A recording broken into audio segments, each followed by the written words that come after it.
Bertozzi, non è che succede sempre fino a score 0, insomma stasera soddisfazione anche quella al di là dei 3 punti. Sì, sì, è una grande soddisfazione, però la cosa più importante stasera era vincere uno scontro diretto che ci servirà secondo me sicuramente ai fini della classifica. È importantissimo contro una squadra del genere, comunque è una squadra chiusa, che ha dei buoni giocatori.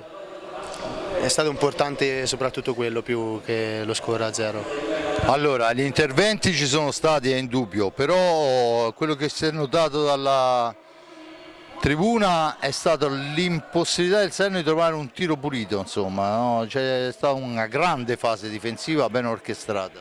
Naturalmente anche quella è stata quasi impeccabile, devo dire. Stasera i ragazzi hanno fatto una grande prestazione difensiva.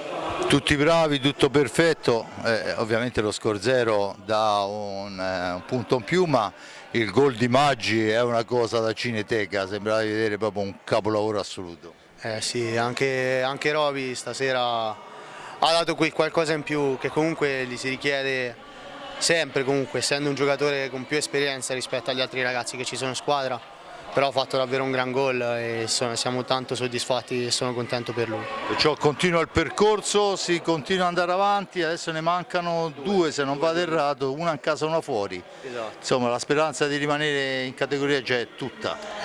Ora abbiamo altri 2 scontri, uno con la Pumas sabato prossimo e giovedì prossimo ancora con il Follonica, e dobbiamo impegnarci tanto perché alla fine siamo noi che facendo i 6 punti ci leveremo aritmicamente dalla zona retrocessione, quindi dobbiamo fare ancora quello sforzo in più per rimanere in questa serie. Bene, ti ringrazio, alla prossima. Grazie mille, ciao. Ciao.